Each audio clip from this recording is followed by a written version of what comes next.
এই মুহূর্তের সব থেকে বড় খবর, শুভেন্দুর ধর্ণা মঞ্চে বিলকুল বেপাত্তা সুকেন্তু এবং দিলীপ। ফের প্রকাশ্যে ফাটল, দুশ্চিন্তায় বঙ্গ গড়ুয়া শিবির।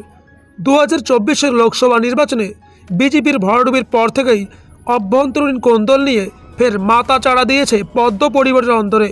প্রায় রোজই আসছে গোষ্ঠীকন্দের দ্বন্দ্ব, ফলে ফাটল ক্রমশ বাড়ছে। প্রসঙ্গত রাজভবনের সামনে ধর্নায় বসেছেন বিরোধী দলনেতা শুভেন্দু অধিকারী, আর সেখানেই দেখা গেল না বর্তমান এবং প্রাক্তন বঙ্গ বিজেপির সভাপতি সুকান্ত মজুমদার এবং দিলীপ ঘোষকেই। স্বাভাবিকভাবেই নানান প্রশ্ন উঠছে রাজ্য রাজনীতির মহলে।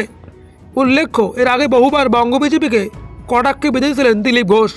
রাজনৈতিক সূত্রে জানা যাচ্ছে, শুভেন্দু অধিকারী বিজেপিতে যোগদানের পর বর্তমান রাজ্য সভাপতি নাকি তো একেবারেই ভালো চোখে দেখেননি।